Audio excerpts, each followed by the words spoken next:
Hello and welcome. You're watching India Fights back with the host Rajat Kain. Well, in this episode of show, we'll take up the correlation between the cardiovascular disease and COVID-19. We have seen post the second wave, or even in the midst of second wave, there has been several complications among the patients who have just recovered from COVID-19. Black fungus or fungus mucormycosis has been one of the issues. Besides that, there have been issues about cardiovascular diseases, hypertension, and blood sugar in particular. Now, how important, therefore, it is to take care of any cardiovascular diseases? What are the signals that we have to read at the first go, especially for the ones who have just recovered from COVID-19 or are under any sort of medication? Well, to discuss further on this issue, we join with a panel of two guests, Dr. Ambuj Rai, Professor, Department of Cardiology, AIIMS. Many thanks, Dr. Ambuj Rai, for joining us, and Dr. Rajneesh Kapoor. He is Vice Chairman, Interventional Cardiology from Medanta Hospital, Gurgaon. Many thanks, Dr. Kapoor, for being part of this show. Let me start with you, Dr. Roy. Just to give a brief preface about the correlation between the two, how important is it to read the first signals of distress? So you mean stress to the heart, right? Yes, sir. Yeah. So, COVID and heart have been discussed quite a bit. And initially, there was a lot of apprehension of heart disease during COVID. What we've seen over the one and a half years is that yes, COVID does affect the heart in about 10 to 15% of patients, but that percentage is usually in the very sick patients who are in the ICU. So those people develop what is called myocarditis, that is inflammation of the heart, or they may develop some kind of a heart attack. But in the milder cases and what we call the moderate cases, the involvement of the heart is much lower. But having said that, the management of COVID involves giving steroids and certain drugs, and the whole disease is stressful. And many of the time, what happens is then you develop diabetes or your blood pressure shoots up. So it's very important that we've seen during management of COVID, you also manage the risk factors for heart disease so that it does not lead to a precipitating a heart attack. So you need to manage your sugar, your blood pressure very closely. And most of these patients on moderate to severe COVID need to be on a blood thinner. It's called an anticoagulant. Right. And it has clearly been shown to reduce the risk of heart attack by almost 40%. So these are the things you need to do during management of COVID in a patient who develops COVID. Right. Dr. Ambuj Rai, many thanks for your opening remarks. I'll come back to you. Dr. Kapoor, post second wave of COVID especially, how many cases you have seen, especially of the ones who have recovered from COVID-19 or had symptoms of COVID-19 and are now having complications vis-a-vis the cardiology or the heart ailments? This is a very important question, the involvement of heart and precipitation of heart disease because of COVID. Now you are mentioning, and we have actually seen such cases day in and day out in our practice, the cases who have recovered from COVID but still land up with some complications because of heart. So one thing we must remember that COVID is a prothrombotic state, that enhances the vulnerability of a thrombus formation in the arteries of the heart or elsewhere also in the vascular tree. So COVID virus is gone, that inflammatory process is still persisting in the body. As we know, we call it as a long COVID. So that vulnerability also remains even after the COVID virus infection has subsided. So we have seen actually many cases of myocardial infarction coming to our emergencies post-COVID in third, fourth or fifth week of the COVID infection. So that is one. So incidence of heart attacks have gone up because of this vulnerability of a thrombus formation in the arteries of the heart because of inflammation, secondary to COVID. So that is one. Surprisingly, I have also encountered patients what Dr. Roy was also mentioning about myocarditis. So myocarditis is also dominantly seen in COVID patients in about 10 to 20% of patients. So now, even if after the subsidence of COVID infection, this myocarditis may present as congestive heart failure or heart failure episodes, patients landing up in ICUs requiring either intubation, ventilation, or BiPAP therapy because of this, and we have to resort to all the decongestive therapies to decongest these patients. Now, one more unprecedented scenario which I have encountered in my OPD, there are 3 or 4 patients who landed up to me after COVID. This is, I'm saying, 4th or 5th week after Right. COVID. So they had a syncopal episode. So they had a loss of consciousness episode. And once we investigated further, the ECG was showing some abnormalities which were actually, pointing towards a heart.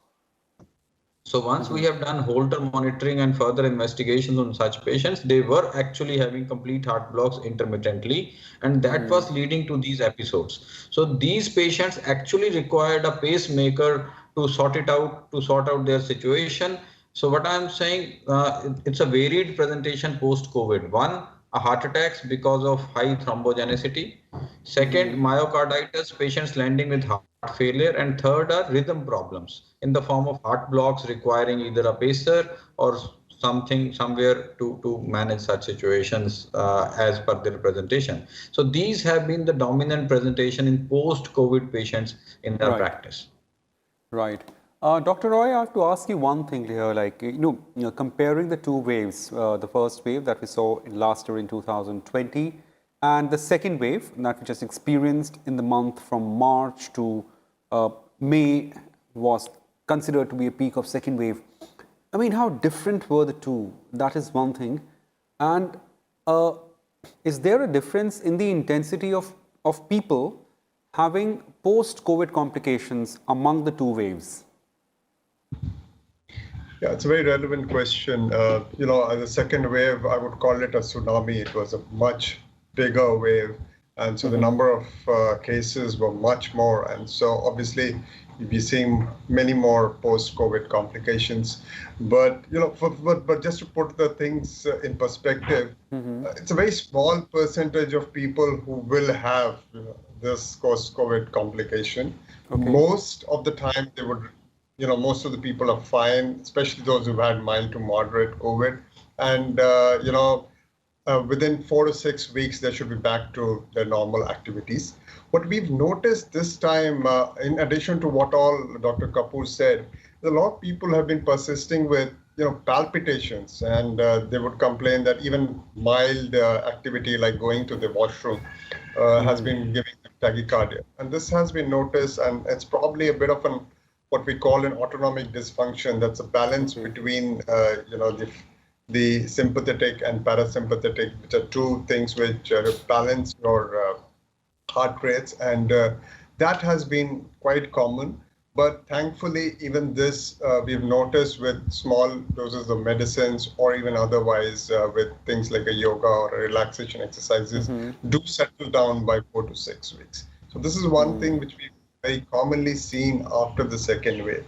But I would just like to add one bit here is not, what is even more important, and if you look at the larger picture, is that what has happened during COVID because of lockdown, because of fear coming to the hospitals, there's a lot of neglect of management of heart disease and heart rate risk factors. And a lot of patients have fallen off the radar and do not follow up for the regular cardiovascular medicines or for the blood pressure control or for the diabetes control. There's fear of going to the hospital. So that causes a much bigger impact. So I would just suggest that everybody who is a heart patient or a diabetic hypertensive must ensure through teleconsultation or through any other means, they continue their medicine and make sure through home monitoring as far as possible to control these risk factors and continue with their medicines and do not lapse into non-compliance, which can have a much bigger impact on cardiovascular health. Dr. Roy, before I move to Dr. Kapoor here, sir, just one more question I need to ask. Since we're comparing the two waves, of course, like both the waves saw different variants and mutations of virus. So does this complication, is there a study conducted that, is it also dependent on which mutant you've been hit by? Does mutant play any role in terms of altering your recovery or any post-COVID complications? Yeah, so I would upfront say that we don't have very clear data on this, but from what we've observed, clinically between the two waves, this second wave, which had this initially the alpha and then the delta mutant, has had more hospitalizations and has had more steroids, for example, because of greater inflammation. And whenever the disease course, as I said, will be more intense, the post-disease course will also be, follow the same course. So in that way, yes, we've had more prolonged recovery times during the second wave, which probably is related to the mutant. I don't think we have clear data to show that, but this is what it suggests. Right, sir. Right. Dr. Rajneesh Kapoor, so as we're discussing the correlation between COVID and cardiovascular disease, now what are, as I asked Dr. Ambuj Roy as well, first up in the show, the early signs, especially amongst the ones who have just recovered from COVID-19, something that they should not avoid. I know it's a difficult time. We are possibly not too inclined to go to hospitals and physically, but what are the signs they should straight away check with a physician or a doctor friend straight away? Yeah, I think so. It's quite commonly understandable that there are a few signs which should not be ignored even if the patient has recovered from COVID, and they should seek an opinion if they are having very frequent palpitations along with a breathing discomfort. Now, some breathing discomfort is very imperative after COVID, but if it is little bit more out of proportion to what people usually feel, and obviously the chest pain, if there is any intense chest pain or the neck pain or the left arm pain, that should not be ignored. Now the perplexing thing is the breathing discomfort. Now we know once COVID patient recovers, there has to be some amount of breathing discomfort which everybody feels, and that's planned for a varied period of 4 to 6 weeks or 4 to 8 weeks again. So now, having said that, that is the point which is making the situation more perplexing, because they feel that it's because of COVID. Even if they go to a physician, the physician continues to feel that probably that COVID sequelae is the reason. But we have picked up few patients where there were more, intense breathing discomfort patient was complaining of than the usual one. And once we took the quite meticulous history, then we came to know that it could be heart.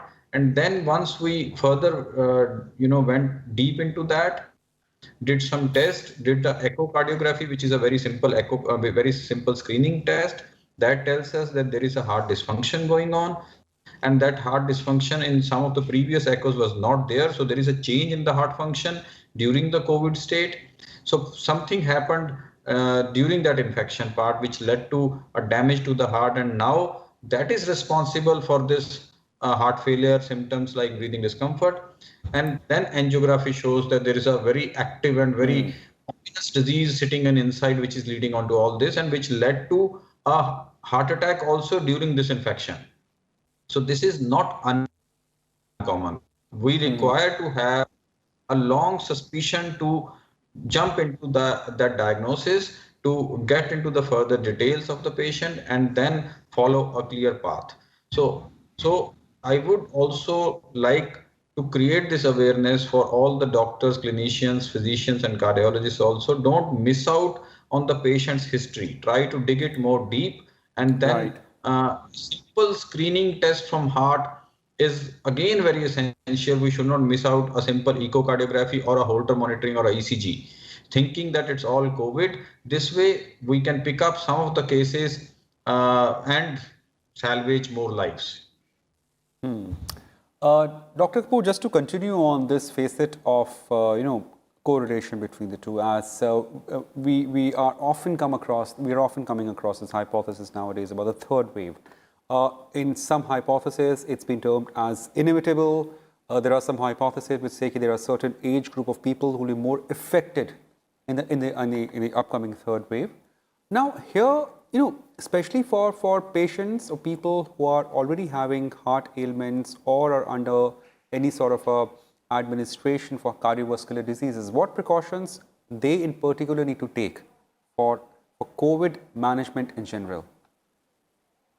Yeah. So again, this is very, very important and relevant in the present context that how are we placed as regards the third wave is concerned. I think virus is still in the air. It got dampened that the second wave was so devastating that many people had infections and now there is some immunity in the society, but the mutations are further happening. Now Delta and Delta plus variants are known. So I think it may hit back if we keep our guards down. We have to be very stringent with the COVID appropriate behaviors. The problem in India is once the markets start opening, you go to the market and see that there is hardly any COVID appropriate behavior being followed. So government has to be very stringent and put penalties on the shopkeepers, whosoever is not following this behavior. This is extremely important.